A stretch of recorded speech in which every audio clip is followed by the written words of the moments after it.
It is episode 102 of the Nerds Social Club podcast with me, Ped, Aaron, and we've got Nick. But Nick is not in America. Nick is in England.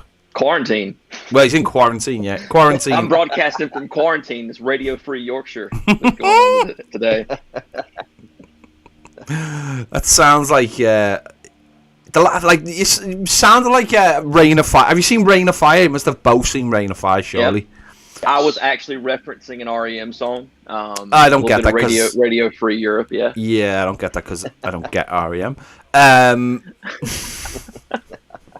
But yeah, I prefer Rain of Fire. I feel like I feel like you've just jumped off. You've just landed on the old Manchester runway on two engines. On a C5.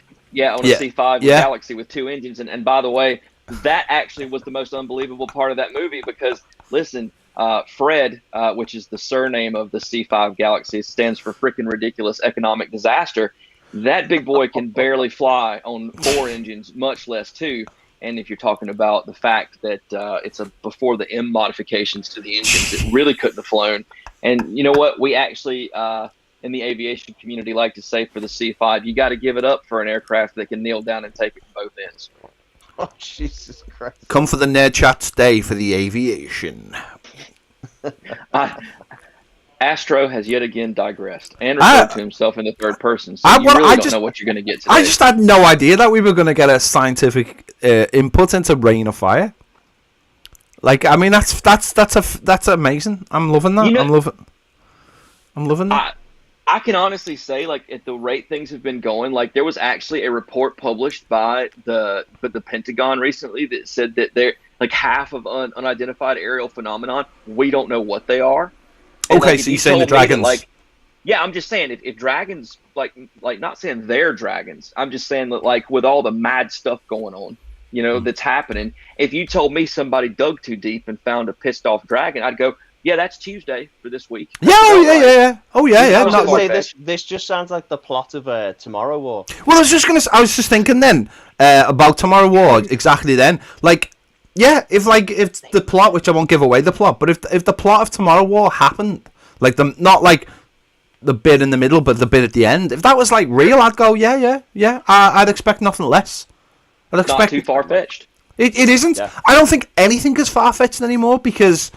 The world is nuts. Like, literally. Like, the world is simultaneously burning and flooding at the same time. And yet, no one really get... People are just like, well, hang on, pass me the fact that 5,000 from Robocop and give me my surfboard. And let's enjoy it.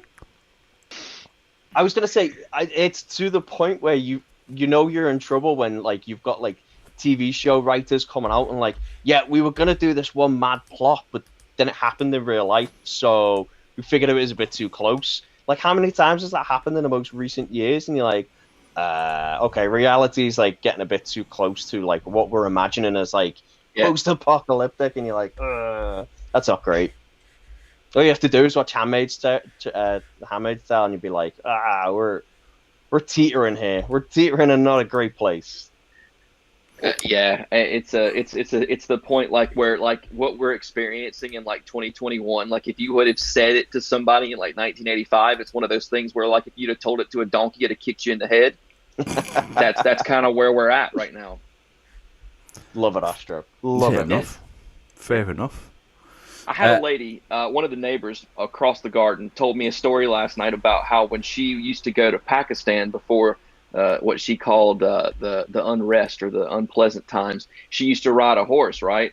And that the horse had a habit and would chew on the poppy seed, like the hash plants that grew along the trail. And the horse would get as high as the balls on a tall dog and try to like run her off on the way back down the mountain. And that wasn't the craziest thing that I heard yesterday. So that's a barometer for the level of weirdness that I'm currently dealing with right now, and I hope that everybody else is a little bit less than mine because it's a bit mad. Yeah, you're so colourful, Astro. I love it. Yeah, it is a little bit mad out there, and it's set to get a bit madder, I think, in the next couple of weeks, especially in the UK. It's set to get just a little bit madder. We've never needed We've never needed the world of TV and films more. I think. Absolutely. I picked a great time to visit. I was going to say, yeah, and it's like Brad said. I think it's we could all use a bit of uplifting, enjoyable content, and hopefully the next month we'll get something enjoyable. I think something's coming. We'll be good. We'll just watch you away and just kind of pretend as the world burns outside. Yeah. Well, we've got. Listen, as I'm just completely thrown by everything we spoke about so far. We're going to be chatting about Loki, and we're going to be talking a little bit about Black Widow. But if you want uplifting, then it's got to be Ted Lasso, which is season 2 starts Friday. Friday, yeah. First 2. Oh, first 2 are on Friday on Apple Plus, TV Plus, or whatever it's called. Aaron and I have been very lucky to have watched some so far. I think I've watched the first 4. Aaron has watched. How many have you watched? I've watched 6. Okay. And yeah, it is the uplifting thing you need. It is just, again, it's there to soothe your soul. Absolutely, and it's just I was so surprised because I love season 1, and I was a little worried. I was like, how do you follow up such a fantastic season 1 and not hit a wall or feel like you're recycling the same material, everything like that. But watching season 2, they've just taken those characters and just really further developed them, and it's so good. It's so good. I can't wait for everyone to see it. Like, they take it in some very interesting directions, but to me, honestly, I think after watching the first 6, season 2's better than the first season, and I know that's quite a big statement to make, and I'll stand by it. It is Nick. It's become this show has become such a it was a slow burner at first, and I think the idea of it threw people. An American guy being the coach of a Premier League team, but it's took on a life of its own, hasn't it? And it's just become this little cult show, and it's because it's on Apple as well. Even though everyone basically does have access to it, it's not not one of those streaming websites that everybody has. But sure. more people are getting on board now. But I just think the more and more people are watching it, and because people are finding it at such different times, you just find this continuous joy for it, and hopefully that joy leads into the second season now, where a lot of people have seen it. For me, it was a stretch, right? Because I remember the clips that NBC Sports did, and he was originally with Tottenham Hotspur, yeah, and it was just a bit too much for me, and that brand of humor combined with footy did not work for me because I unfortunately can be an overly serious person, believe it or not. And then when I heard that they were going to do an entire season of that premise, I'm like, there's no way. The shorts weren't the shorts stretched it too far. There's no way that you're going to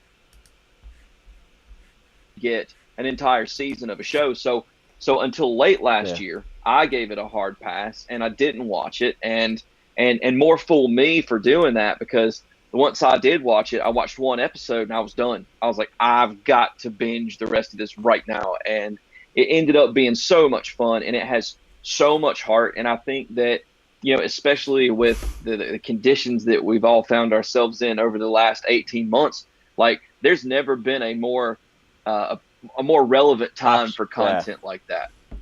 That's really just heartwarming and positive. And there are so many underlying positive messages in that show. And it obviously deals with some tough stuff. It deals with some serious topics, but it deals with it in a way that they don't lose any credibility, and it never comes across as pandering. It's honest and it's true, and I think that's the testament to how good the quality of the content is because it never comes across as pandering or cheap. It's just dead on the numbers, I tweeted out, really nice. I think it was this past week, and I just said, Ted Lasso is good for your mental health. You can watch it and just feel positivity like seeping into your body and just being like, oh my god. The barometer for me is, obviously living in America, like I've recommended it to friends who don't like football/soccer or don't like sports in general, and they've watched this show and been like, that's one of the best things I've seen. That's amazing, and just absolutely fallen in love with the show, because that's, for me, it has that element of football, like it's operating in the football industry, but it goes so far past what football is. Do you know what I was thinking? I was thinking about this last night, right? Because I was thinking about the idea of it and what it is, and how football has been portrayed in like TV shows and stuff. And the way I thought about it was, it's made from the guy who made Scrubs. And actually I found out that Zach Braff actually directed one of the episodes last season, being nominated for an Emmy, I think, for the second episode of for the first season. And I was thinking about it. Really, if you think about it, it is like Scrubs, because what it does is, in Scrubs, you don't go and they don't take part in like the operations. Yeah. Which is the equivalent of like the football game. They show all the stuff that goes on the outside of being a doctor in Scrubs, and all the stuff you have to deal with on a daily basis. And it's the same in this. It's like they don't actually focus too much on the games. They don't have that thing of like at the end of every episode there's a game. Time may pass where they just like show that how many games have we won, or where are we in the league, or what's going on. They don't focus on the football, and I think that's a really good idea. Because actually, what you find out about Ted Lasso in the first season is he doesn't know anything about football. He's not a football coach. That's the premise of the whole show. He's not a football coach. He's a sports coach who's brought into the club. And then different things happen, which I won't spoil. See, I always liked that part about season one, because like it was, I think it's when he's with Trent Krim and he's at the curry house and he's saying like, my job is just trying to make these young lads into better men. And you forget, like, sometimes, like, these are young lads. Most of them in their prime are in their early 20s. Like, they're not, like, full men. Like, all they've done most of their life is football. Not like full men like us. We're full men now. We've leveled up. But, yeah, like, it's just, like, he's trying to, like, guide them as kind of, like, that father figure to them and just kind of be there. And, yeah, it's just so good. I just loved it so much. Yeah, and they continue to do that season 2 as well. So yeah, but I did think that when you move away from it being this football show, it's just not. It's a show about like just people, and obviously what they do for a living is football. So obviously a lot of the stuff is catered to that, but it doesn't. It's not like I don't know. We had Dream Team years ago over here. That's what I'm saying. Because that's what I'm saying about. But why I thought about that is like what you just said there, Nick. It's like people might get put off by the premise of I'm American, Americans trying to do football. Yeah, but it's not. It's about a fish out of water story about a guy, and everyone realised that this guy's just an amazing human being, and Jason Sudeikis has proven that he's an amazing human being in real life. I read a really good interview last week. Yeah, I read a really good interview with them this week, and just stuff he said in that about his life and stuff, and I just thought what a brilliant fella, like, and we've seen him this week at the premiere with his jumper on and stuff, and I just thought that's what it's about. It's just about a brilliant human being and the people he surrounds him with, and how he makes other people's lives better because of his positive outlook. So yeah, he literally uplifts everyone around him. So it's definitely like, if you haven't seen it, like, just get like that. There's a week. We're not here to sell this, by the way. Like, no one's giving us any money, by the way. But like, just get that week's trial. Is it a week's trial or something like that?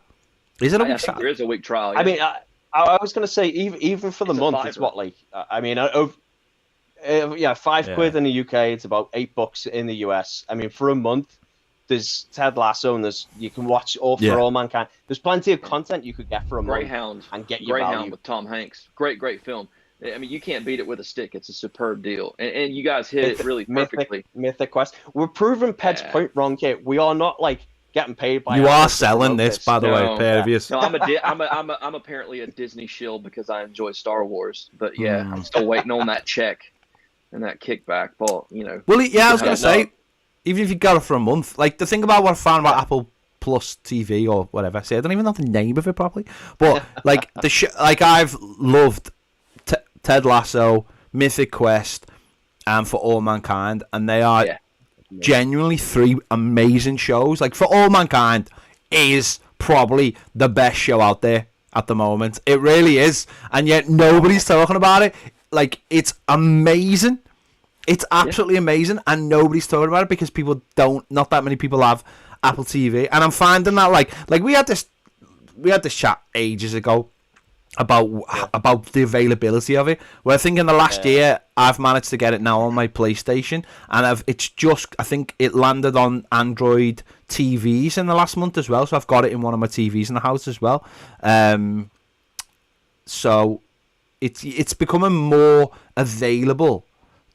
You don't need that Apple box or whatever anymore. You can get the app and stuff. So and as the quality, as it, I don't know if it's got the quantity. But saying that though, how many times do you go on Netflix and scroll through 1 million shows and never watch any of them?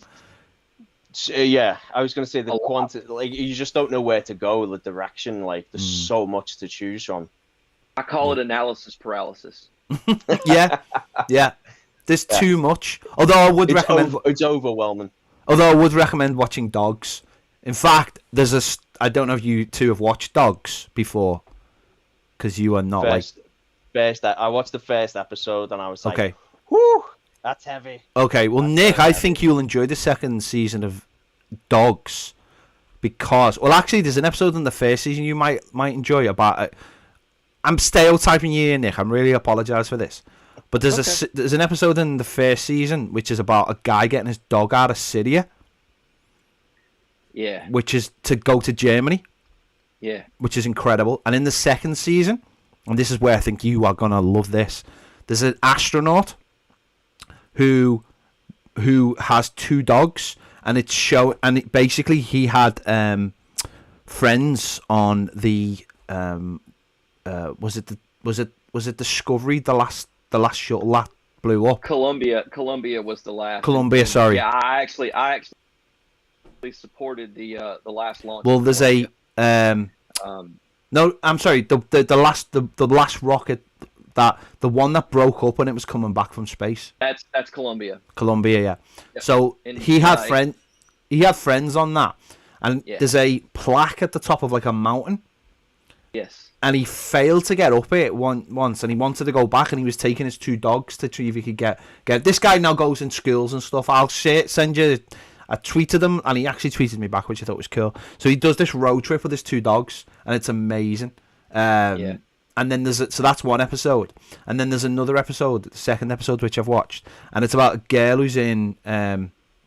She's former military. She's now private sector in Afghanistan, and she does this. She finds a dog on the roadside, this little puppy, and decides she's going to keep it, and then she brings it back to America, and they move back to Utah with it.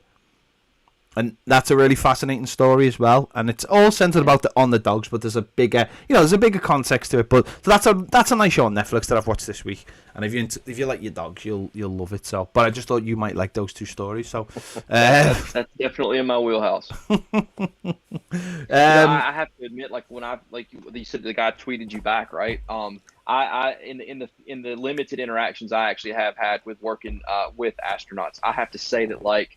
There has to be a metric for temperament and character that goes into the selection process that they make, because these folks are, honest to God, cooler than the other side of the pillow. They're very confident, and at the same time they're not self-assuming, and they're not. I don't know. It's a gentle arrogance, and it's a compliment. Confidence. Yeah, it is. It's superb. I heard that NASA actually have a slogan, and it's called "No Dicks in Space." That's a true statement. I believe that's a true poster on the human resources board. Yeah. It's HR. I have it on the wall. It says "No dicks in space." Yeah. There's a metric for a lack of dickish tendencies for everybody that they put in the program.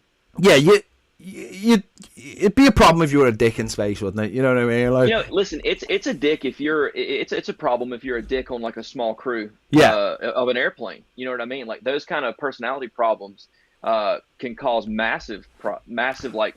Well, that's just it. There's no room for error on those spaceships. Especially when that back door's open, Nick. No. When that back door's open on your big plane, I bet it's like, yeah, that dude Hang today. It out, like... Yeah. He slipped. Yeah, he slipped. Whoopsie. Funny thing is, right? You always have a bit of hazing that goes on, and you tell people like, oh, you can totally, have a wise off the back of the ramp. And you go back there and there's a buffeting that happens, and nobody's ever been dumb enough to do it. But there was this one kid who he was as dense as a fog bank, and I had actually told him that the flux capacitor was malfunctioning and he needed to go get the crew chief for me.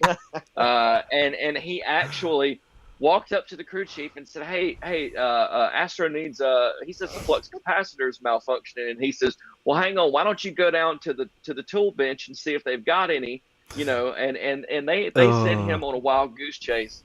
That was beautiful. But yeah, he got a face full of stinky piss when he tried to relieve himself. Oh, amazing. On the ramp. Amazing. It comes back to see you. And Oh my God. he got what he deserved. Amazing. That's amazing. Yeah. That's amazing. There's a couple of people. We are live on YouTube, by the way. There's a couple of people in the comments want to speak about Lupin. Lupin was amazing. I finished the second season. It was amazing. Amazing. I still need to watch season 2. Yeah, it's just such a good show. Yeah, and I also saw somebody in the comments mention Titans. There's a new trailer for that. Oh yeah. I never got into Titans. Yeah. I haven't got into Titans. I don't know what it is. It's a lot of. I think for me it was like not an overkill, but obviously with the Arrowverse and stuff, it was just getting like so dense that I used to watch all of it, and then I just like cut back on. I don't watch any of it anymore unless there's like one of those big crossovers. And I never got into Titans, but apparently it looks really good, and people are saying they've spent a lot of money on it. So, well, I was going to say that one's coming to HBO Max, so because it used to be on the DC Universe, which was its own separate act, but now Warner Media has kind of folded it all into like HBO Max, and they've put a lot more money behind it because they know DC's their cash cow, so they needed to have a bigger audience and a good source of funding. So yeah, so it's been good. The last 2 seasons have been really good. It's definitely different because it's on a streaming platform versus cable. It's almost, I wouldn't say it's in the same category as Daredevil, but it's the same tone, that dark superhero stuff. Nice. So yeah, that trailer was out this week. And also been a couple of trailers out, nothing massive, but a couple of good trailers out this week. Simon mentioned Loki as well. Well, we'll talk about that in a minute, but shortly. But Mort said, and I'm just going to rephrase one to you, Nick. He says, Star Wars is a retired dairy cow, and Disney just can't help itself. They almost saved the franchise with The Mandalorian.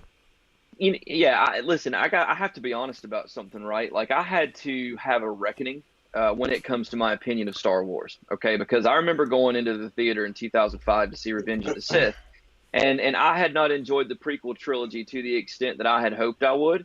And as time has gone by, okay, with all the content combined, I'll say this: The Phantom Menace is a bit slow, but it's building the stage. Attack of the Clones is a bit ropey, but that was the way George Lucas meant that film to be. And if you take the Clone Wars and you watch it between Episode 2 and Episode 3, all right, and you watch it not in the order it was aired, but in the chronological order that's listed online, and you incorporate that 7th season that was released on Disney Plus, and you watch Revenge of the Sith, listen, there's no sitting there wondering why Anakin's got beef with the Jedi Council. We know about Ahsoka now, right? Yeah. Okay, now people can say that that's retconning and everything else, but at the end of the day, when it comes down to Star Wars, you get to decide how much you enjoy Star Wars content. Now, for me, I haven't watched The Rise of Skywalker since I saw it in the theater in January of 2020, right? And I've watched The Mandalorian, I've watched The Clone Wars. I absolutely love The Bad Batch, all right? And it's, I hate to say this, right, but when you have Rogue Squadron coming out, okay, and while Wonder Woman 84 was a bit of a swing and a miss for me, Patty Jenkins absolutely nailed it with the first Wonder Woman film. And her father was a fighter pilot.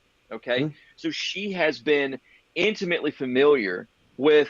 I don't know. That's going to be one that hits home to me. They get it right, and it may end up being my favorite Star Wars film. They get it wrong, and it's going to be there again. I get to decide how much I enjoy it, and I also get to decide whether I'm going to let my level of enjoyment take me away from enjoying what they're trying to do.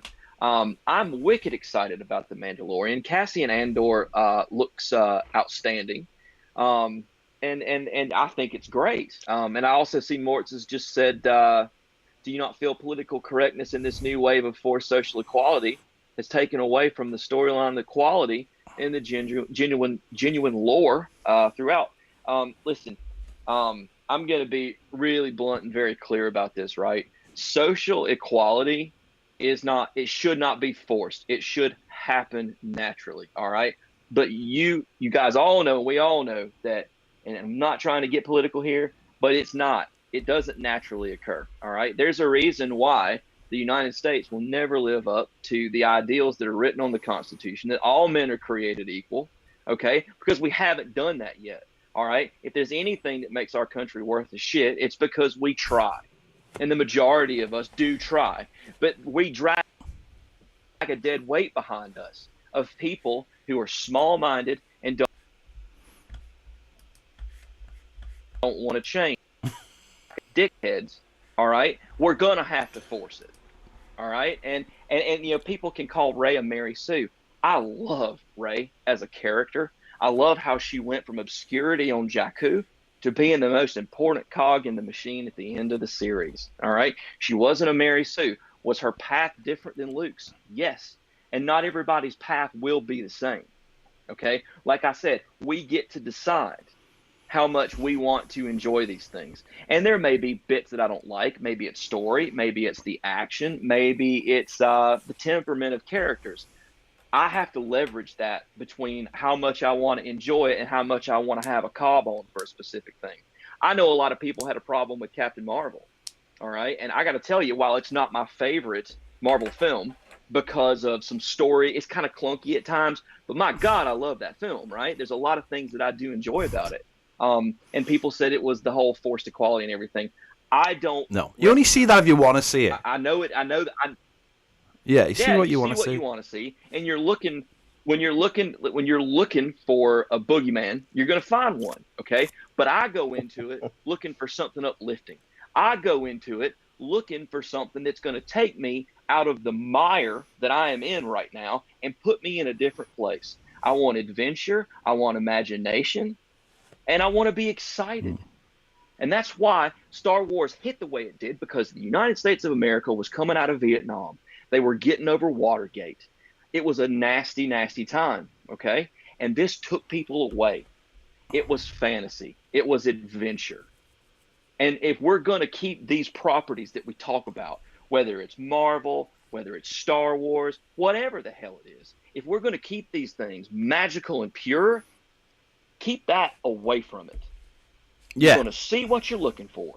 If you're looking for fun, if you're looking for adventure, if you're looking for hope, you will find those things. But if you go looking for shit not to like, you're always going to find something. And that concludes my TED Talk for today. Could people stop putting messages in the for Nick to react to, please? No, you're absolutely right. You're absolutely right. I love the discourse. I watched this week's Bad Batch, and cool crossovers. That's all I'm going to say. Cool crossovers. Just while we're on Star Wars, and I just remember this very quickly, but they have cast Leia for Obi-Wan. I heard a rumor that they're going to be introducing a young apparently Leia. They're not just introducing a young Leia. She is going to be a major part of the story, as in Obi-Wan's basic mission is to keep Leia and Luke safe for the whole show. And they've cast it, as I said, they've cast a young, and when I say young Leia, it's obviously a very young Leia. So it's like no one. It's not like I'm not saying they're not like trying to not trying to replace Carrie Fisher or this is a child, a very young child. Yeah, they're trying to build out on a character a little bit. I will go you one step further, and I have heard that Obi-Wan will feature the Inquisitors. Yeah, well, also, That I mean, is- I'm going to go that is one gonna fair. be I'm going to go the- one further. I'm going to go one further. Ooh. There's also going to be a major rematch between Darth Vader and Obi-Wan Kenobi. Oh yeah, that makes sense. Oh, mic drop. Boom. Well, I was going to say, because they did say Hayden Christensen's coming back. So Nick's just sitting there sense. holding his tongue. No, I'm not actually. I'm gonna tell you, like, and listen, like, you gotta understand, like, and by the way, Mortz, I don't know when that paycheck is coming. I was kind of hoping Disney had me on direct deposit, but that hasn't happened yet. And I'm coming from the guy. This is coming from the guy who actually hated Galaxy's Edge, and is not going to go back because it's just not fun for me. But I don't spend time like focusing on the things that I don't like. I spend my time focusing on the things that I enjoy. And the idea of a Kenobi show is something that I definitely enjoy. Listen, there are people who are going to argue that Kenobi never left Tatooine once he got there. Mm. That he literally like stood over a dune, hiding behind a bantha's ass, watching Luke do everything from the moment he got dropped off until the moment New Hope begins. I love the idea of a young Leia being in this show, because when that message gets played for Obi-Wan Kenobi, Alec Guinness was such a talented actor. You saw that emotion that waved over his face, right? When he saw that hologram recording, "Help me, Obi-Wan Kenobi, you're my only hope." When we get to add context to that, okay, the way the Clone Wars added context to Revenge of the Sith, okay, you are going to make A New Hope, which is one of the greatest cinematic experiences ever, even better. And well, I was going to say it's the same thing with like when we Rogue saw One, yeah. Rogue One. You got the context and the depth to go into A New Hope with completely fresh eyes and being like, oh, this changes like so much of this movie. Like, yeah, I love all that stuff. Give me like extra level and story and depth. That's the best thing about Star Wars at the moment is there are these big pockets of space that can be filled. Of course, you've got this other section of media out there, whether it be the books or the comics or the cartoons, that have tried to fill that space. But as Disney is starting to realise what works and doesn't work, they are starting to pick which is canon, which isn't canon. Or they are sort of just slightly, we always know, they always said, like, truth is, I mean, I'm butchering what he said, but like, it's a matter of opinion, isn't it, essentially? Yeah, from a certain point of view. There you go. I knew you'd say. So truth is like, one person's truth is different from another person's truth. So Star Wars is starting to fill the gaps, which is really, really good, because there are loads of gaps where we've gone, like you just said there, Nick, this idea that Obi-Wan stays on Tatooine, and well, who said that? Who said he just, and not being funny, somebody's headcanon. But also it's though, somebody's headcanon. They can't separate from reality. If he's any kind of Jedi, he would have made he would have made people think he'd just stayed on Tatooine and hadn't. He'd probably been on a beach resort the whole time, but pretending to be on Tatooine.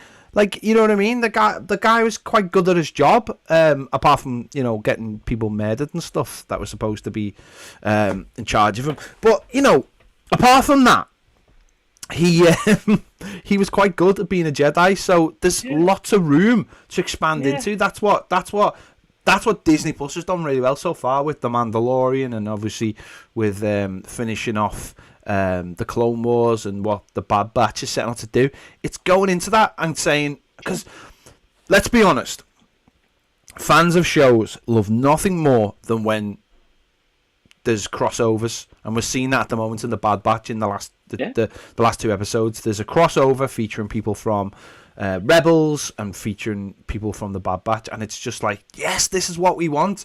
People love it. People love that.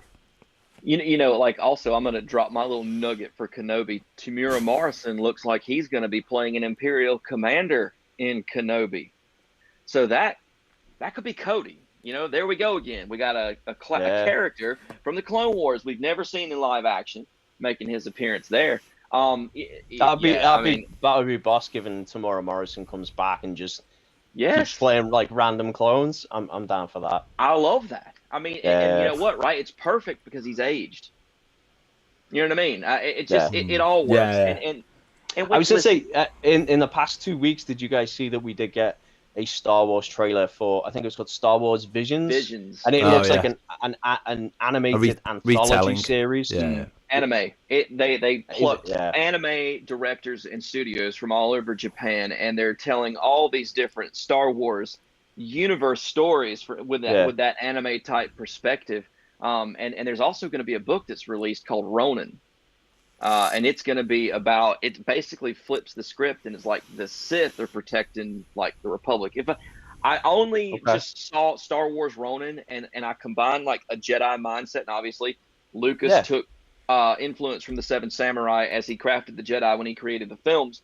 When you combine that aesthetic, I don't care what it's about.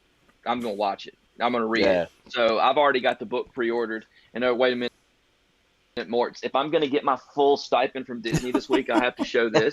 The Rising Storm.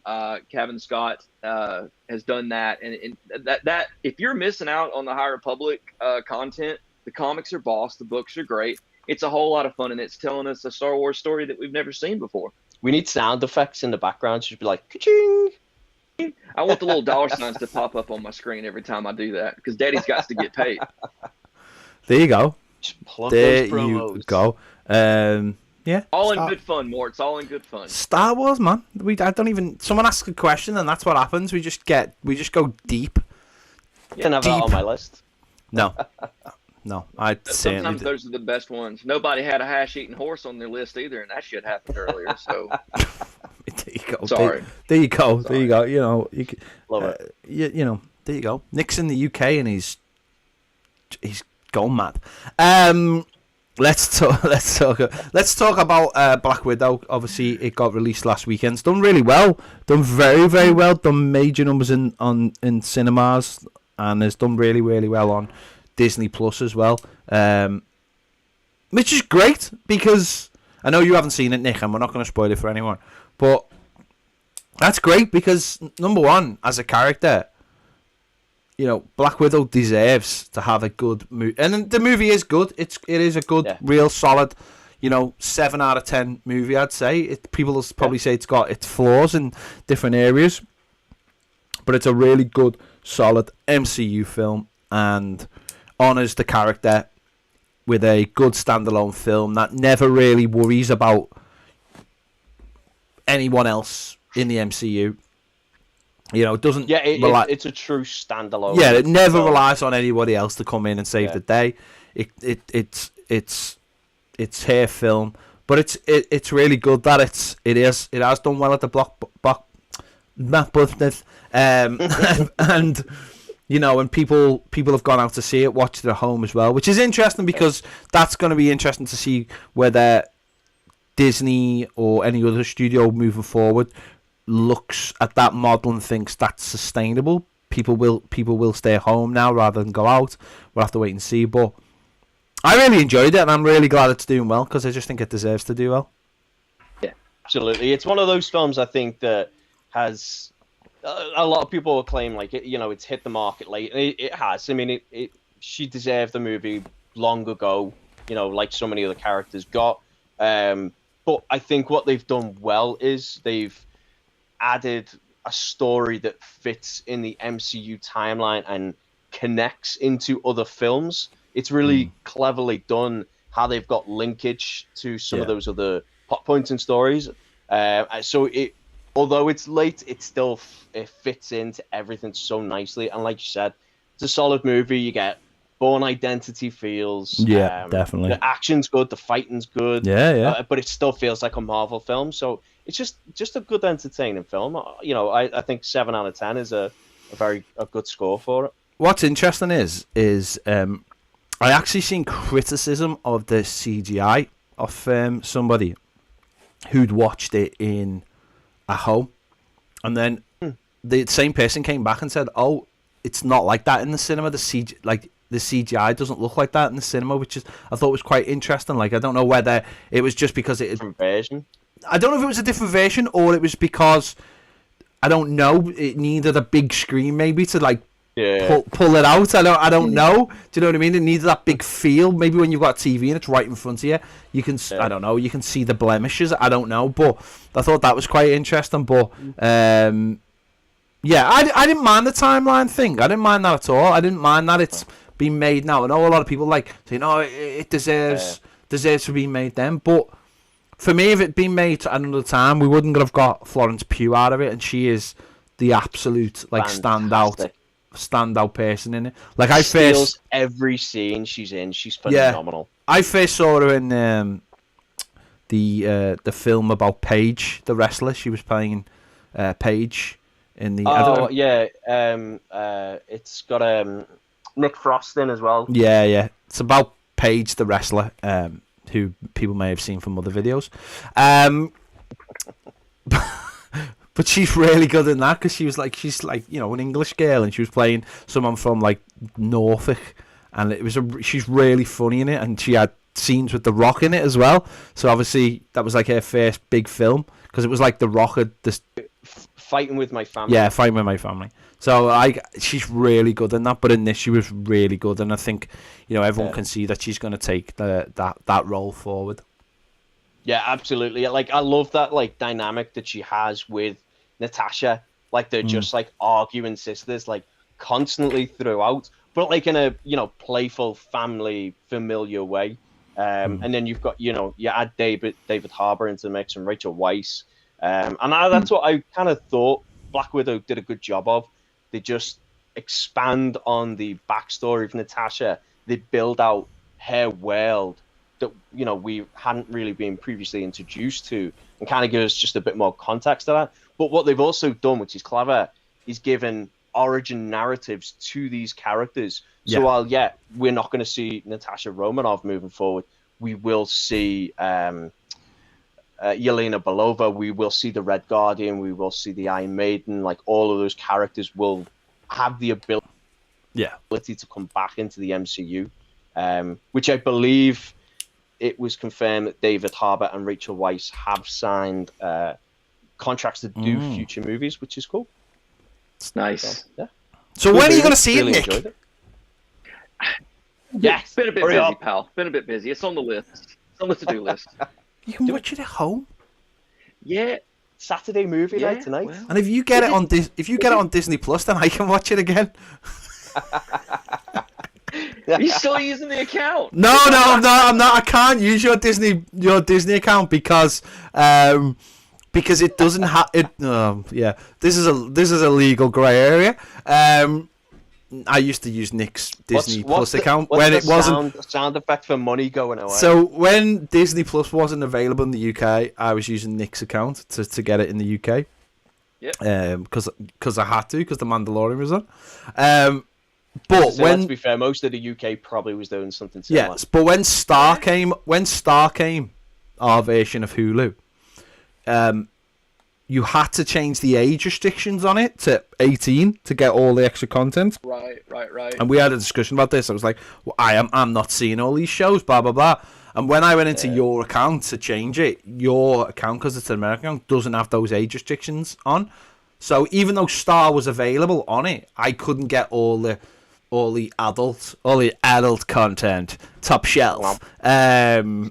Disney goes dark. I couldn't get any of that. So literally I had to buy my own Disney Plus. God. The effort. I know, but I've still got the login. It was good while it lasted. And it lasted a while. No, it's, when you get a chance, definitely worth watching. Like, because it does. Sorry. Go on. I was gonna say, go on. No, I was just gonna say, like, it's like just with the amount of like stuff that I've just had going on, I haven't had like the unmitigated bandwidth that I want to give to it to enjoy it, because I really love Scarlett Johansson as Black Widow, and the fact that you've got, like you said, Florence Pugh and David Harbour and Rachel Weisz, in there. It's a really great cast for me because I love all those actors and actresses, and I'm really excited for it. And I am gonna watch it. I just haven't had No, it's good. It's got good action. Tells you, fills in a little bit of backstory about her life as well, and the things they've talked about, Budapest and stuff like that. Martin Wiggins says in the comments, the Red Guardian suiting up made me realise I finally have the body of a superhero. Absolutely. There's hope for us all. There's hope for us all. Yeah, definitely, because it still fits. He spoke this week, didn't he? Actually, David. I mean, here we go on one of our classic tangents. But David Harbour spoke this week about Stranger Things, and said there's something will be unveiled either this season or the next season, which is a dark secret from his character's past that he's known since day one of being in this show, which I found really interesting because I like that. Something that might make because me care I like about that. Stranger Things again. I like the idea. I was going to say I like the idea of this, because what I like what I don't like is, you know, when you get films or TV shows, well, mostly TV shows, but films that are in series, you know, and a character gets like a big shock and reveal, or like, so you had like, when you had like things like Lost, where the people came out and they're like, oh yeah, we were filming certain seasons on the fly, we were just coming up with things. It's like, I don't like that, because I want stuff planned out. It needs direction. Yeah, so I like this idea of someone doing a scene where he knows there's this like hidden secret that's not going to come out for 3 years, but playing in that scene, so that when you go back, see, I mentioned Lost there. It adds to the motivation of the character. Because I watched Lost, and I went back and I watched the first episode.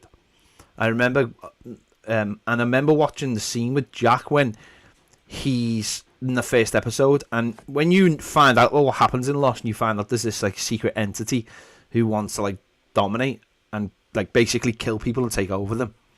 In the first episode, you see that, like, and that doesn't get revealed till like series 5.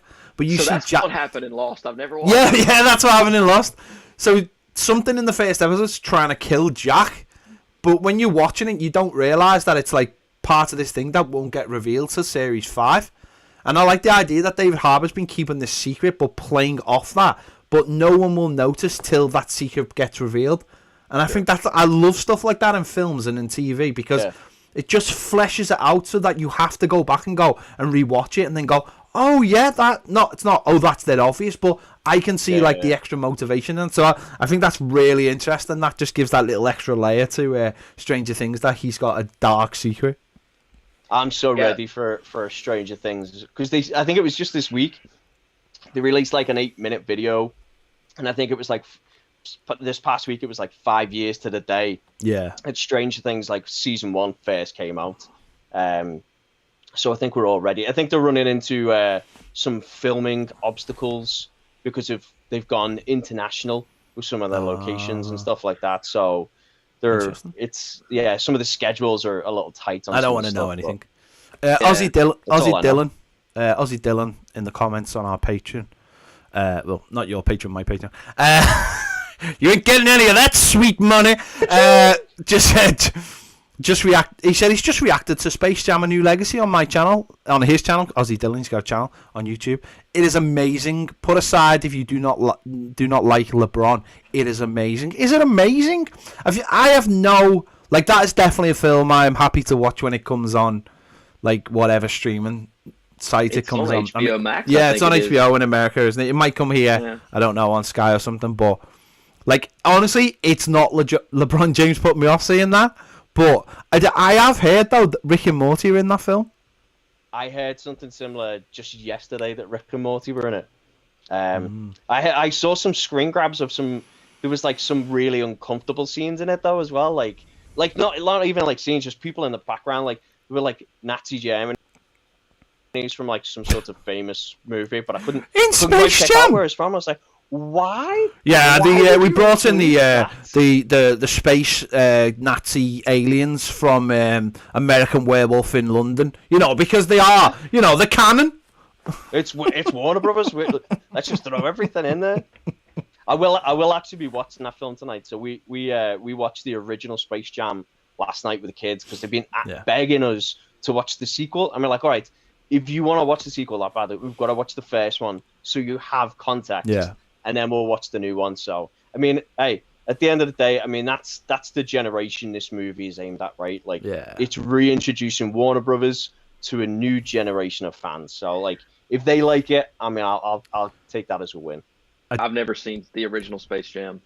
Really? Welcome to the Space That's fair Jam. enough, mate. That's fair enough because it's pretty bad. Bill Murray's amazing in it, by the way. Bill Murray's like basically Bill Murray's just built. He plays. Basically just like he was friends with Michael Jordan from playing golf with him.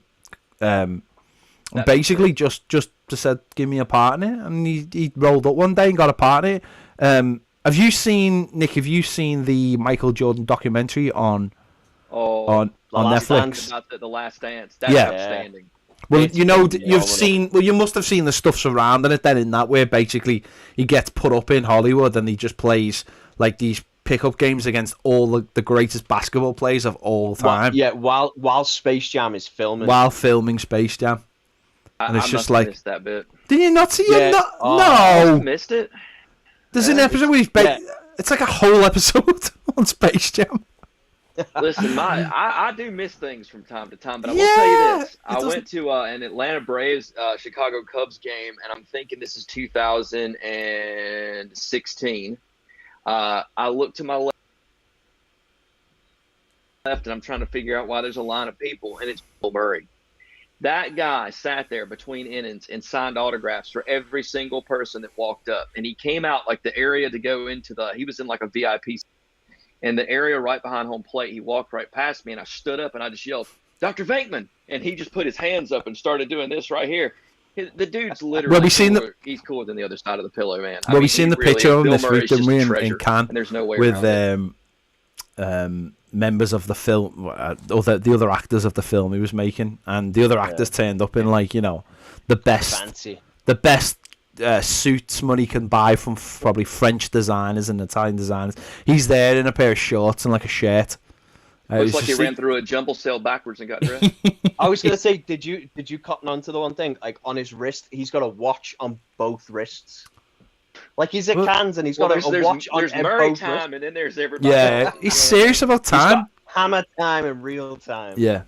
So. Like to be fair, like obviously Ghostbusters Afterlife is coming out this fall, and he's going to be in it, right? I just want to go on record somewhere saying that Minute Maid can kiss my whole backside because there's never been a better time to put out Ecto Cooler again in mass quantities where people can get it, not just a bunch of like scalpers that buy it on Amazon. And the cereal. The cereal. And while I'm at it, Frito-Lay, release the sour cream and onion Doritos. I am aggravated right now. That is a nice segue to Loki. Segue. Because Kid Loki was drinking that in episode 5. Listen, if Minute Maid needs somebody to run their PR department, I can do that for them. So yeah, well, let's talk about Loki. If you've not watched Loki or finished Loki, then this is the time you should stop listening to the podcast and come back when you have, because we're going to butcher Loki and we're going to blow it out Marvel's MCU. Now we're going to just destroy it with all our theories. So I'm going to tell you now, go away. Let's do it. So Loki was amazing. It's finished. It finished on a moment that, as I just said, will just redefine everything we know about Marvel's cinematic universe.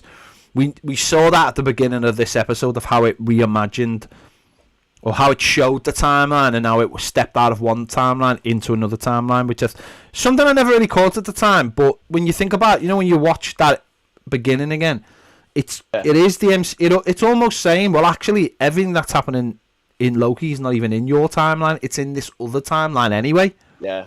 Which I thought was really interesting. But what are your general thoughts on Loki as a season as a whole, Aaron?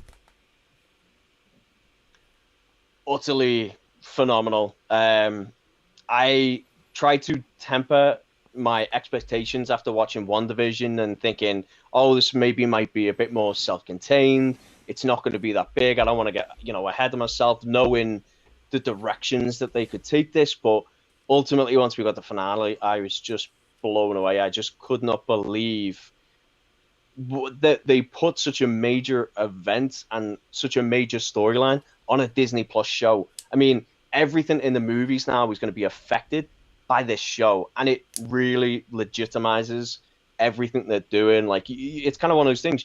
You can't now just go and watch a Marvel movie and just say, I'll just watch the movies, I don't need to watch the shows. Like, the shows are now informing the movies, and vice versa.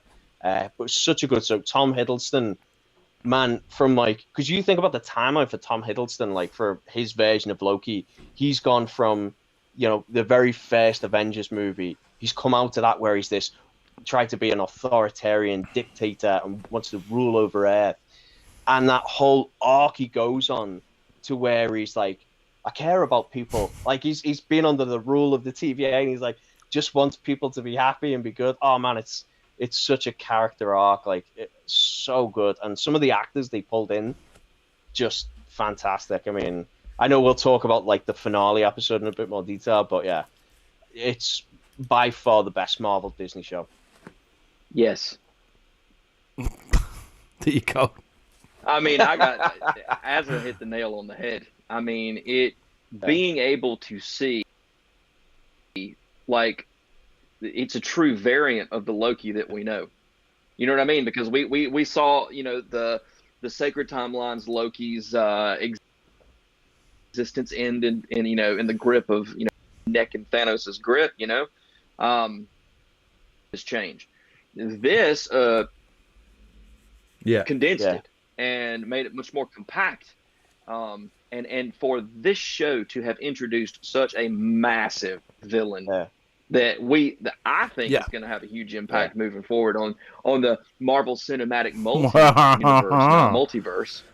Yeah, wink, wink, nudge, nudge. And the things that it opens the doors to, as we were kind of having our discussion pre-show.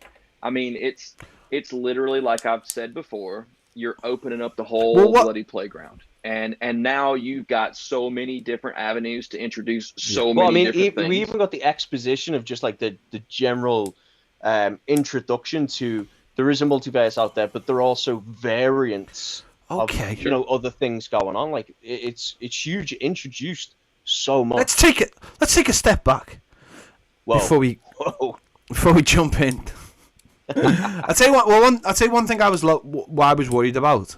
And Nick just referenced it was there. It was actually that when Loki got killed in I was shocked. In Endgame. Well, not only was I shocked, we got to like Loki was at that point was cool. Like, he was funny in Ragnarok. And I was worried because we knew that this Loki was coming from just after the Battle of New York, so we thought we were going to get Dick Loki back. But I'm really happy that actually I think this Loki's gone past the point of the other Loki, because the other Loki was like he still had. Don't forget, Thanos stolen the Tesseract. Exactly, Thanos came to the ship because he stole the Tesseract, so they chased after them and killed half of those people on board that ship because he had of Loki and his sticky fingers. Yeah. Whereas this Loki now seems like a lot purer, and that's all because of Sylvie and because he's like basically found love in a very strange place. I was going to say, and he developed a friendship with Mobius. Yeah, so I don't know if that's legal what him and Sylvie are doing, but there's no better way for a narcissist to fall in love than with a female variant of themselves. Yeah, so I don't know. Self-love, man. So he got a friend as well, and his character arc was really good because he actually did get a proper character arc rather than it being obviously someone else's story. It was his story, so he deserved the proper character arc where he did develop in different ways to what we'd seen already. But I know, obviously, coming off the back of episode 5 where we met the other Lokis as well. And I thought it was interesting because that gave him an insight to his personal traits as well, like the best and the worst of them. Like, you had President Loki, who's like the worst of them, like literally the worst, and he got his hand bit off because of that. And then you had like Gator Loki. Yeah, and you had Gay Loki. Croaky. And then you had obviously like Kid Loki, who was like a purer essence of him, but also a darkness in him because he said, "I killed Thor."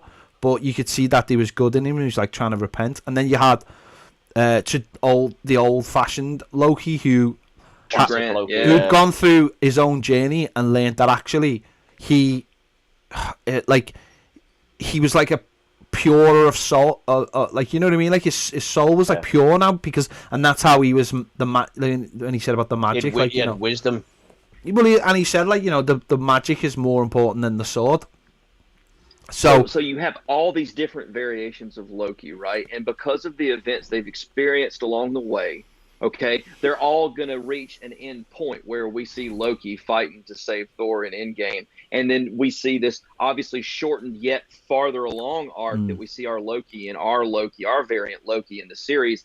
All these different Lokis, right, have all been affected differently by the events that they've encountered in their variant timelines that are unique to themselves. So it's funny, it's a beautiful testament to how the things that we all experience in our lives have different effects on each other, right? And how one of these variants is obviously much further along than others because he's just had a much more potent dose of life and learning and everything else. I think that's really, really a testament to how well the show was written and crafted and created. But nothing says that more than when Sylvie says to him, you know, I've been here before you were born. And what she meant by that was born into the variant was born. But she had become... He'd only had to live with the TVA for a matter of, I don't know, let's say weeks. Where she'd had it for a millennium. And that had turned her bitter and angry. And... from what had been I was going to say, because not forgetting they're as guardians, so they live longer. So so she's been on the run for God knows how long. So she'd had that taken away, her childhood and everything else, her family taken away from her. So she was bitter and angry, and that put her a lot further down the path, like you just said. And all those different people are at their different stages of their paths, and that helped obviously him in his knowledge. But just going into this episode,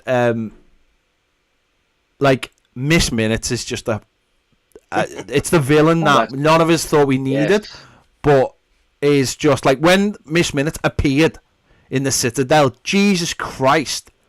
And it was like it's the music as well. Frame it in the shot. Like, it's the music as well. It goes and it was just like Jesus. That voice and everything, and I know Tara Strong did the Harley Quinn as well, so that is a scary character. Yeah, she's up to no good in a sweet way. Yeah. Toxic positivity. Yes. Yeah. She was fantastic. But I love how, like, when they, they've designed her and visualized her, like, she's not, like, some amazing, like, it's this, like, grainy, like, you know, projected hologram that's kind of flickering in and out, like, very government style. Yeah, it's like a 50s, 60s government... like warning cartoon. It's like, it was such a hey everybody, stay away from the desert. We might be blowing some shit up. You know, that kind of thing. You know. Yeah. No, it was absolutely fantastic. Yeah, she popped up on Chronopolis. I was just like, ooh, what is she doing here? I can tell you, it's nothing good. You know what I found interesting, and I saw this in on the new Rockstar's reaction video. How, you know, when she's in Chronopolis and she's talking to them, but then you kind of flash back to Ravonna Renslayer, and she was like, sorry I couldn't be here, I was just dealing with something else. Yeah. So she's not like Ultron. Ultron was in multiple places at multiple times. Right. She is almost like a singular sentient being. Yeah, what did he call it? Is it like omnipresence? She's not omnipresent, is she? She's not. She can't be everywhere at once. She is a person. She is a thing. So therefore, she can only be in one place at one time, which is really interesting as well. And that'll be interesting to find out if they ever delve into that. And obviously, she is the servant of the person who gets revealed. Yeah, and it's crazy is they right when they passed her, they came into that gigantic foyer where there were 4 statues. Yeah. And one had been destroyed. So I don't know, like that whole stage, it was just set up perfectly. That's honestly, like, for me, you can just feel the connection there. Like, for anyone who's watched Rick and Morty, will see the details and the level that's being placed into this and the care it's being written at. But, like, for anyone who hasn't, go watch Rick and Morty because it's fantastic. Like, you'll see exactly what we mean. If you like Loki, perfect segue into that. But also, though, the thing about that is, though, right, and I find this quite interesting because I think there's a feeling by some people that somehow this show has ripped off Rick and Morty. But yes, it's took the writers and stuff, and because they understand the whole thing. Yeah. But Rick and Morty's just ripping off years and years of pop Mainstream culture. You know, Rick and Morty are it's Doc and Marty for a start out of Back to the Future. But like, you know, the Citadel of Ricks is the Citadel of, you know, Kang, or the Citadel of I was just say the Council of Reeds. The Council of Reeds, this was all in Marvel Comics years ago. This is all. The TVA was introduced in the 70s in the comics. Like, I was gonna say this has way more standing, and I don't get that. And that Rick and Morty's just a comedian's take on, you know, general entertainment and pop culture. Yeah, I mean, that's all it is. Looking back at it, it's just looking back. But we got, obviously, like, we got. I don't know what the stat. One of the statues. It's going to be interesting because whether that was Kang or whether it was somebody else, we don't know. It's going to be interesting to find out, whether we ever find out.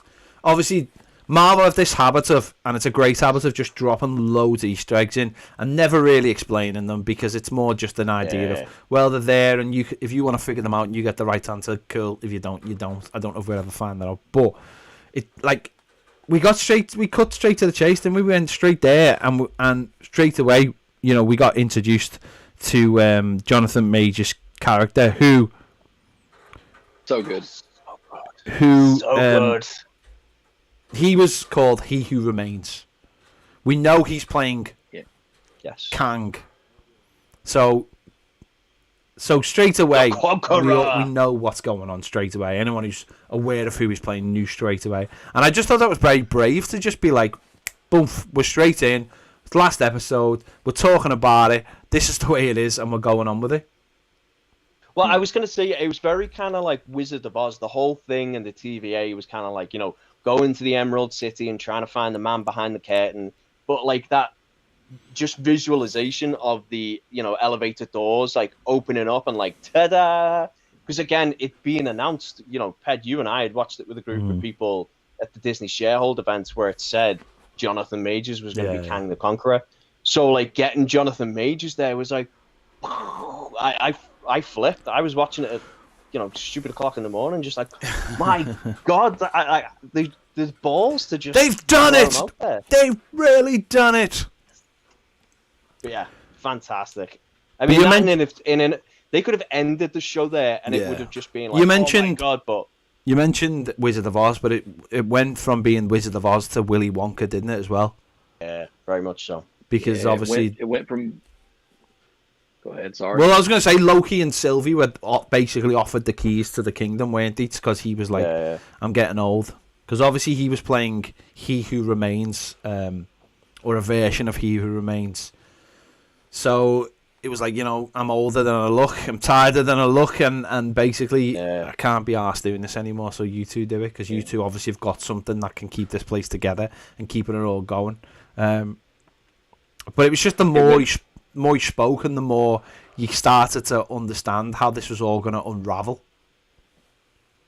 You know, it went from being Wizard of Oz to being, like you said, Willy Wonka, to just chaos. and I love the way he was so flippant and so animated. And I don't know, like, we've all seen villains. It was like maniacal. Yeah, he was a bit nuts, and I really do appreciate that. Like, there was a touch of Hunter S. Thompson to the way that man behaved, and I'm like, this is a villain that I'm going to enjoy watching. Yeah. But do you know what? The thing I really liked about it is, like, you know, during that whole exposition scene, how he kind of paints the picture and like, look, I understand you're here to kill me. It's like, you may not know it, but I've been watching you the whole time. And look, if you kill me, that's fine, but just understand, that's going to unleash a whole well of me's out into the multiverse, and one of those versions of me is going to fill this vacuum. Yeah. So it's kind of like, it's the devil you know kind of thing. Yeah. Like, I've been trying to keep the multiverse safe. That's all I'm doing. Like, just like, it might seem devious and underhanded, but the alternative is so much worse. Yeah, it's like COVID. You think I'm nasty? Wait till you meet my variants. Too soon. The thing about when you talk about him being like a little bit unhinged, he had been sitting there for about 1,000,000 years on his own. He did have a reason for being like, he hadn't had the conversation for someone other than cartoon clock for a while. You'd be crazier than a sack of wet cats if you'd been sitting up in that citadel all by yourself, and the only thing you ever saw was a demonic clock that sounded like a southern bell. You know what I mean? You'd be nuts too. I was going to say, and that's an interesting segue though, because like you do get obviously his background explainer of who he is. So he's Nathaniel Richards from the year like 3100, and they do say like the line between a genius and madness is very thin, and he's such a scientific genius. Obviously, you see him discovering the multiverse, so like him adapting that into like He Who Remains as his character and just kind of like being by himself. It was just a touch of class. So good. Yeah. And and it was because what was funny about this episode was a lot of it was just like explainer for the future. It was just exposition, and that's what was amazing was that like his performance managed to bring a guy sitting across at a table talking to two people on why they shouldn't mess around with this. But if they do mess around with it, it'll be fine as well because I'll be coming back anyway. See you soon. It was like, which actually also got said in episode 4 when they're in the room with the 3 space lizards, and it was his voice. Yeah, it's like a whisper. Yeah, underneath. Yeah, and it was actually he recorded that. But it was such a that's what was amazing about like even his little even when he was like I paved the road and then he was like did the little walking thing and it was like little things like that just brought it all alive. His performance was amazing. But even like he can't sit still. Like, no. Constantly the performance is that because it's just in one room. You need to add some energy into it, and he does. Like he's constantly moving around and his expressions, and even like the way he like talks about it, he's not just delivering it like this is my voice and how I talk. He's like, but he also, like, I thought what was really interesting as well is how he manipulated the two of them as well, playing them off against each other.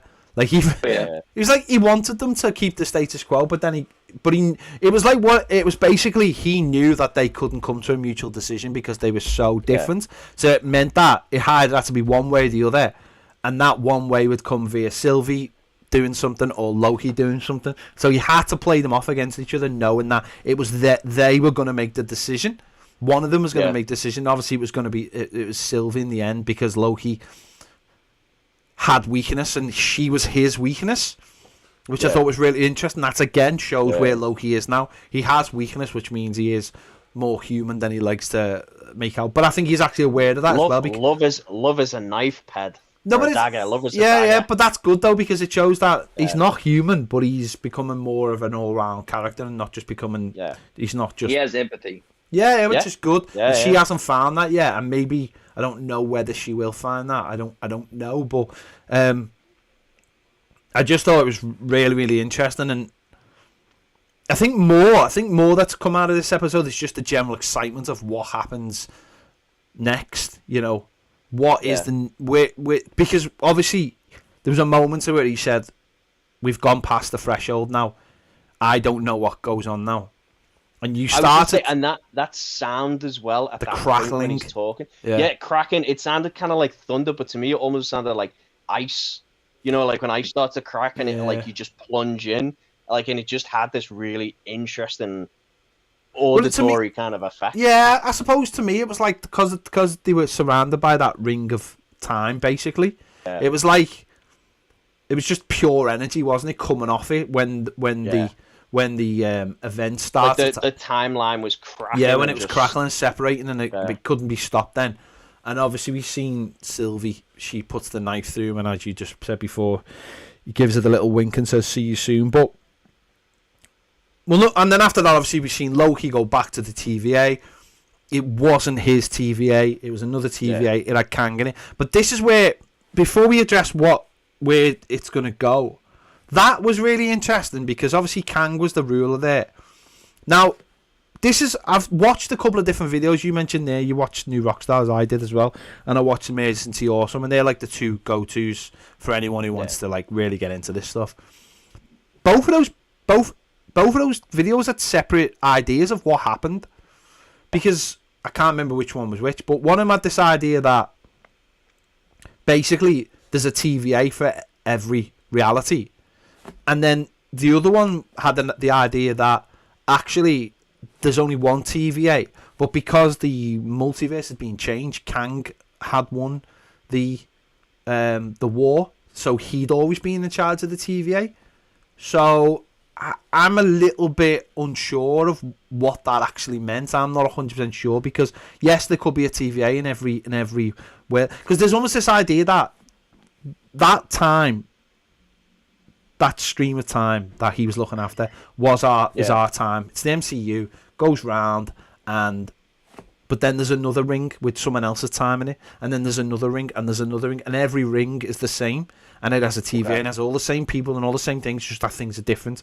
And what basically has happened is now we have connecting branches. Now that would seem to be the best way to look at it, because if we're going to bring other people from other worlds into it and have a multiverse, that'd be the most sensible way, because then we could go, well, we've got this other place which has got Venom in it, and this other place that's got Fantastic Four, and this other place that's got the X-Men, and now these branches are connecting all of them.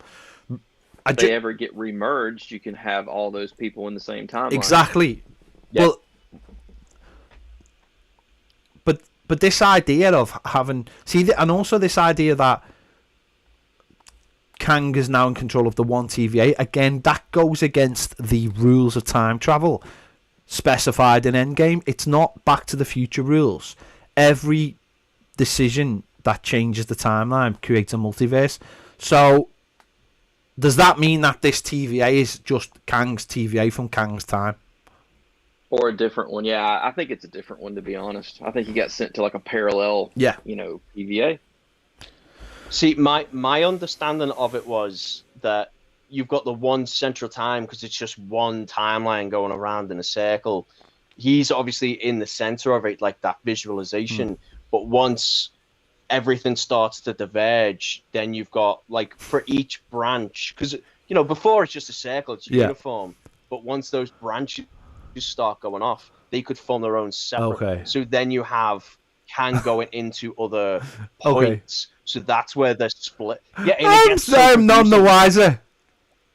Yeah. No, but I think. I think we're just the guessing. Simplest way is when he showed the diagram of what happened, and you had the universe on top of the universe on top of the universe.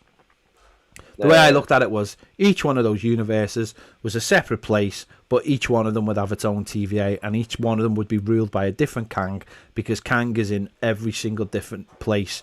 He's just a different version in every place. You have a Kang, you have an Immortus, you have another version of it, and now we have a way. Now he can cross over from different places, because don't forget, when she opened that door, the branches had already started to go off. So I'm going on the idea that it's just a different TVA, because when you heard Morbius speaking, it was quite clear that Kang had been there since day one. This wasn't a guy who just took over.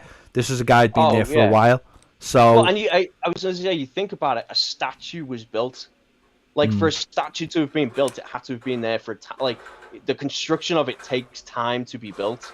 So you imagine if there's a statue there, then that whole pocket dimension is probably fashioned around him. So again, that adds to the whole concept. It's been there for a while. The other thing I would say as well is,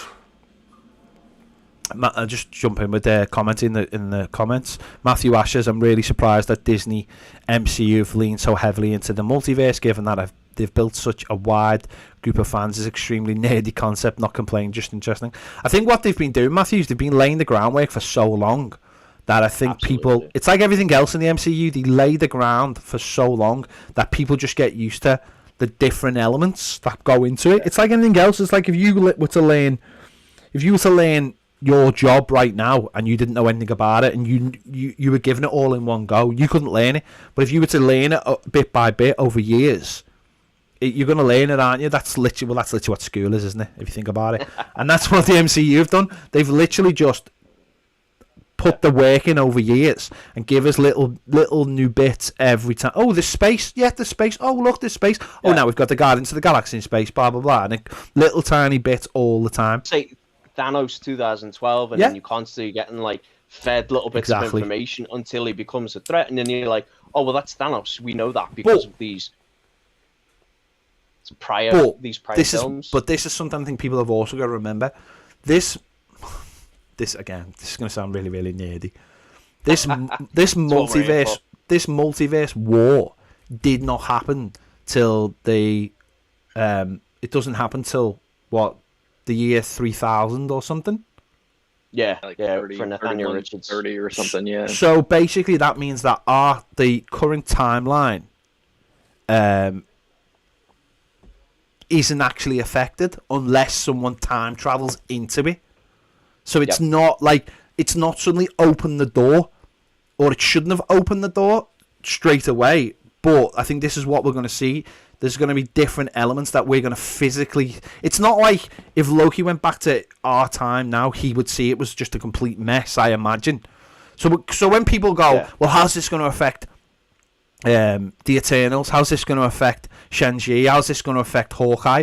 Well, it probably won't, because they're in our timeline, and this isn't supposed to happen for a while. So this will only start happening. So obviously when we get to Spider-Man... Well, Spider-Man really, isn't it? When we get to Spider-Man, they're obviously, we already know that there's supposed to be multi-things coming through that. Now, how that happens, we don't know.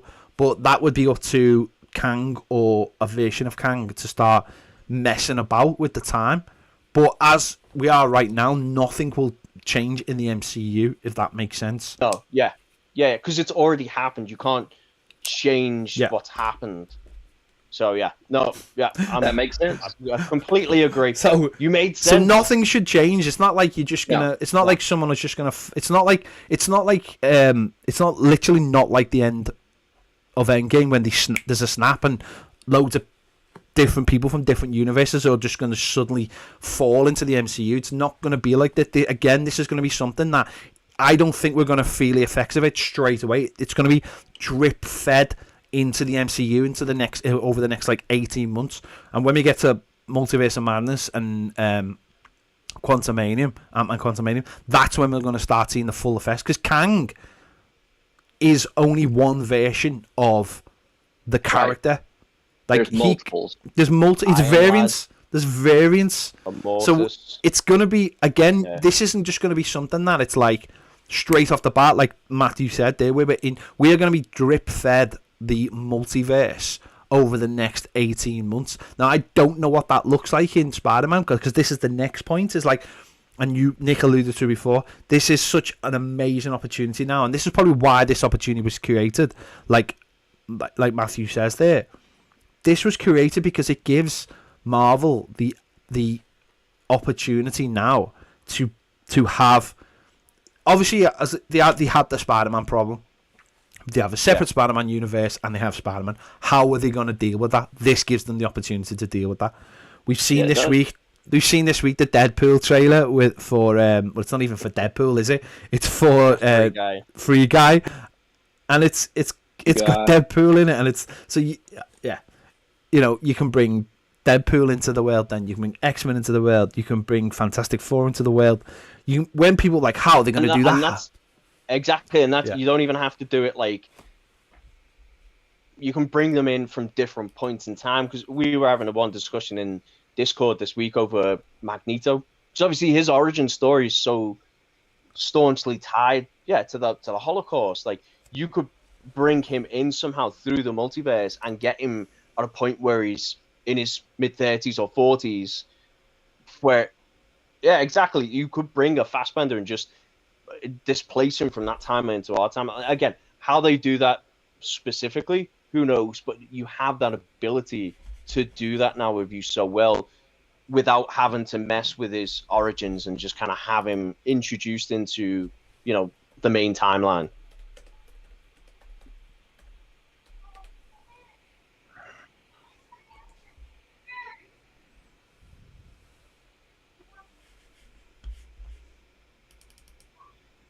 Yeah.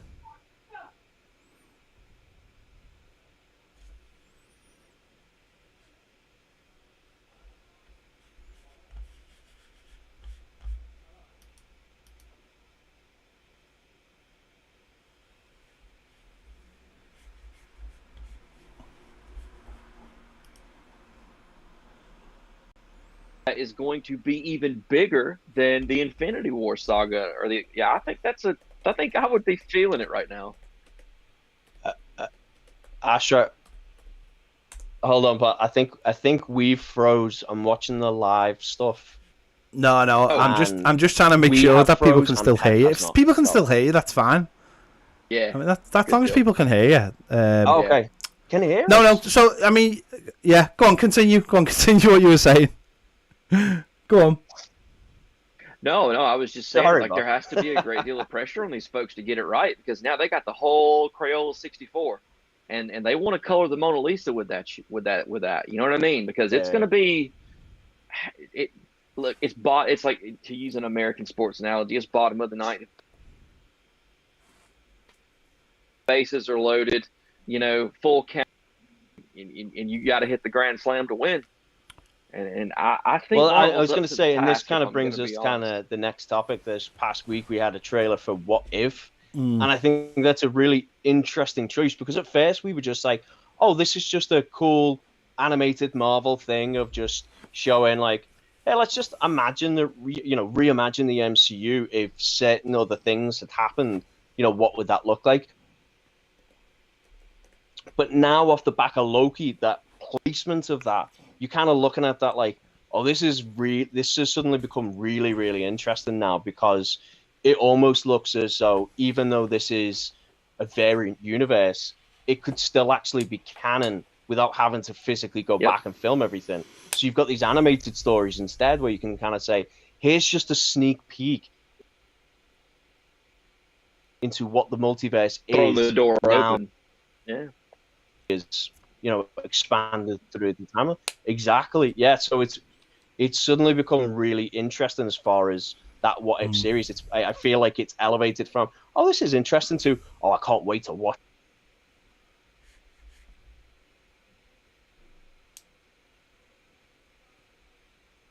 Passing, and it also gives an opportunity to see more of Killmonger.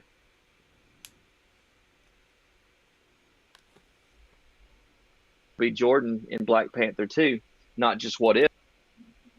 And I think that's a great idea. Chris has really hit on something there. So, yeah, I just love the fact.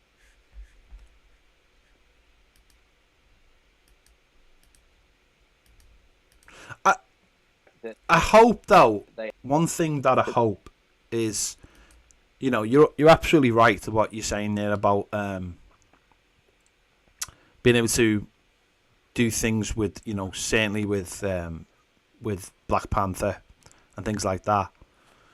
I just hope that they don't make the mistake of mixing and matching and saying, well, this is a different Black Panther, where Chadwick Boseman was never the Black Panther and somebody else.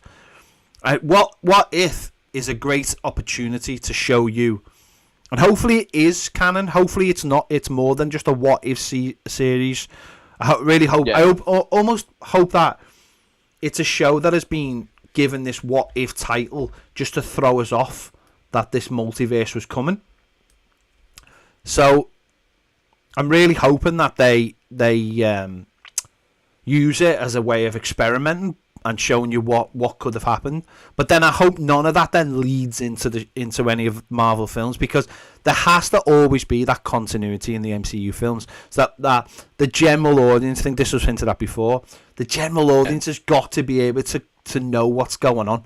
And we can't be, because what we can't have is a situation like DC has, where we have like 3 Batmans on the go. Do you know what I mean? It needs to... And I know we all know that. We all know that this one's different and that one's different, and the Batman that's coming out next year is not the same Batman that we've got now, and, But what we need is, we do need that continuity, unless it is pointed out to us, oh, because of this, we are now in this Wakanda. We can't just be given a story and it go... So, I was going to say, like Spider-Verse does. Yeah, Spider-Verse is a perfect example of... You are given the rules. You know that the universes are collapsing on each other because of something happening, and we get a reason why we have all these people, and that might be slightly what's going to happen in the next Spider-Man film. No, the Spider-Man film, Far From Home, is that we are given a reason why. No Way Home. Sorry, yeah, is we're given a reason why there's other Spider-Mans in it. But what they can't do for me is let the general audience down, because you can, like you said, you can take the audience on a journey, and you can every step of the way you can say to them, "But if you watch because I the way I look at it, right, and people might argue, but the people who argue with me will be completely wrong on this. I'm just pointing that out right now. You can have your opinion. No, you can have your opinion, but it'll be wrong. Let's just get that right. Yeah. Right? You can have your opinion. Everyone's got an opinion. Doesn't mean it's the right opinion. Right? The Marvel have this entitled to it. Like, contract with the audience is, if you watch every Marvel film in the order we bring them out, not some stupid order of time that doesn't make sense. If you watch every Marvel film in the order we bring them out, that's our contract with you. You will understand what's going on. We will make it really, really easy, but you have to watch every film and every TV program. That's the contract. What they can't do is go, oh, yeah, this is from this universe and this is from this universe. They can't do that. And I don't think they would do that. But they can't do that because people will just go, what? Are you? Because there's people who watch every Marvel film who just watch them. They watch them because they like them. They don't need to know every Easter egg about them. They're not super obsessive. They just watch them because they like them. So you can't. Well, and that's I heard not a lot of criticism by any means, but I heard some criticism about the finale from general viewers because they're like, it literally was 3 people in a room over a desk, but not understanding the importance of moving forward, or who was He Who Remains, who was Jonathan Majors. They don't follow the Disney shareholder stuff. They know that I wish I didn't know he was Kang. Villain.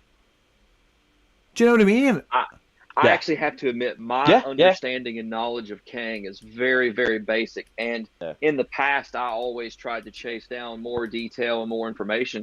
And this time around, I don't think I'm going to do that. I think I'm just going to sit back and I'm going to sit back and let it be told, because I did know a bit, and obviously I'm going to just kind of stop now because I want to let Marvel take me on the ride. Well, you know what I mean? I'll just, and we'll put it this way: his character, isn't He Who Remains strictly. That's an amalgamation of another character. So they've simplified Immortus, They've simplified it by giving it that name, even though it is more like Immortus. But I was like, I would rather have not have known, and if I was listening to this, I would not do, because what people can't do is needs to be pointed, is like, that person we saw at the end of the episode, or in the episode, sorry, that's not Kang. That is not Kang the Conqueror. The guy who's in the statue, that's Kang the Nathaniel Richards. Yeah, who at minimum. Yeah. Yep. The guy with the statue, that's Kang. And what he was saying... The statue had the costume. So what he was saying was, I'm the best of a bad bunch, and I'm keeping everything nice and normal. And if you take me away, there's going to be hell. But that hell is going to be... It's going to be the next set of Marvel films, and that's what's really cool. We're going to get it. As I said, I don't think we're going to get it in the next couple of films, because they probably should have always. I'm trying to wait. Would they have originally come out before Loki? Yes, probably. I mean, that's confirmation for me. Yes. I think both of those. So I don't think we're going to get anything in those movies about it. But I think when we get to Spider-Man, that's when our timeline resets, the COVID timeline, and we should then find out. So when does season 2 drop? I've seen that question asked in the chat, and it's a really January 2022. I'm going for. Jesus, that's soon. Okay. No. Hang on. This one 23. No, 23. Sorry. I'm forgetting what year we're in. I am literally. You were being legitimately. No, you lose a year during a pandemic. Yeah, I literally I can never remember what year it is because of everything that's gone on. No, I think January 2023, which is just before Multiverse of Madness, and I think it'll go into Multiverse of Madness, and then And then because Loki's going to be a multiverse, I think that's what I'm thinking. It has been rumored that Tom Hiddleston will be in Multiverse. Yeah, he'll be in it. Multiverse Madness. Yeah. The crazy thing, right, is that like the last Marvel film we got after Endgame was what? Spider-Man: Far From Home, and then only since then we've had Black Widow, and now here comes the next Spider-Man film. Then we've had Black Widow, and now here comes the next Spider-Man. I mean, well, I was going to say we'll have Eternals. We'll have Shang-Chi. Yeah, we'll have Eternals and Shang-Chi, and then it's just amazing. Like you would think that there would have been more that would have come out since. I was going to say and I forget about those. And how are the Eternals? Going to fit into all this? Well, that's still another interesting element that I think we get to see, and I think even within the trailers they haven't much at all. Shang-Chi, right? We had the first trailer that was introducing us to the character a few little bits, but it wasn't an amazing trailer. Then you get the second trailer that feels very Marvel, because obviously you don't want to reveal all your cards, and I think the next Eternals trailer will give us a bit more, but they could even go a step further in kind of introducing, saying there are actually some mutants in our world. They've just been in hiding. Maybe our Earth doesn't have an X. But yeah, the Eternals is interesting. Great comics, and yeah, I'm.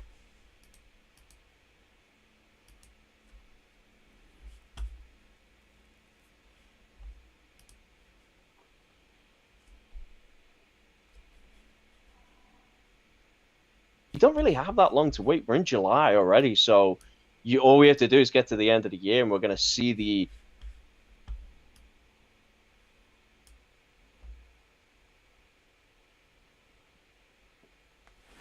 implications.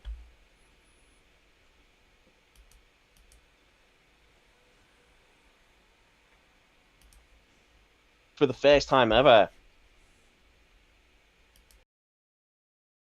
interacting with Korg, which is a Disney character, so it was just interesting that Disney allowed that to be green lit, and applications are reacting to the Free Guy trailer, but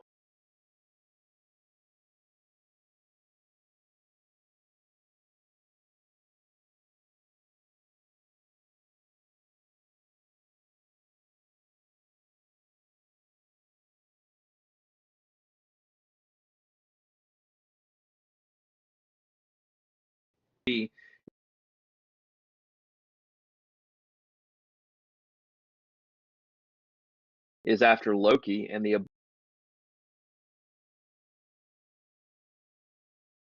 that we're going to get to ask moving forward. See, and yeah, I was going to say the only thing I would say is I don't think Shang-Chi would be after Loki. I think a lot of what Shang-Chi is going to be familial, like him having that conflict with his father, the Mandarin, and a lot of it's going to be based around. I mean, it's the 10 Rings, so I think that is going to be its own centralized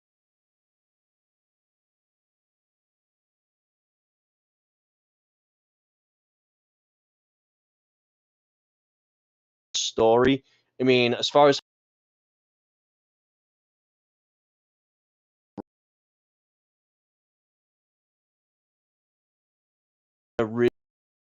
really wait until Spider-Man, and then you'll go from Spider-Man into the multiverse.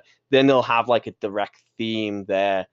For me, what's interesting moving forward is, are they going to do Secret Wars?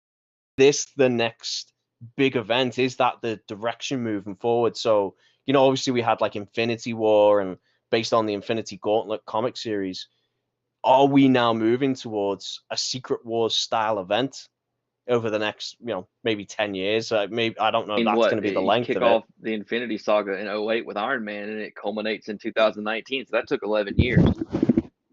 Maybe it is. Maybe it is. Yeah, absolutely. Yeah, there's just so many interesting directions they can kind of, take this moving forward as well. Because I mean, hey, we've still got, She-Hulk moving forward. We've still got Moon Knight, Miss Marvel, Hawkeye, At some point, we're going to be getting the Fantastic Four. We're going to be getting Blade. There's so many different directions they can take all of this. Yeah. Oh, have it. Yeah. There he is. No, sorry, we've had a couple of little issues with the sound, but yeah. It's gonna be. It just opens it all up. It just opens everything up now. So it's gonna be. It just opens the world up for so much. But hopefully, as I said before, it gets drip fed into us, and we can all cope with it, and it all makes sense, and it will make sense because it's Marvel. It always makes sense because it's Marvel. So there you go. We will leave it there because it is actually really, really warm, and people would like to go outside today rather than sitting in dark rooms making podcasts or listening to podcasts. So thank you for listening. Thank you for getting involved. Don't forget this goes out as a podcast as well. Make sure to check out Aaron's review of Black Widow. That is on our socials, but also up on our actual YouTube channel. We do have an actual YouTube channel, but we don't use it for the lives because we want as many people to listen as possible. So make sure to check that out. The link will be in the description. So make sure you check that out. There'll be a review up this week as well for Ted Lasso. So make sure you check that out if you're going to go and give it a watch. There you go. If you want to join us on our Discord, all the links are in our socials at Nerds Social Club. Get over there, get on our Discord. It's amazing. We have a good time chatting about Wham. We'll be back hopefully next week. See you later. Cheers.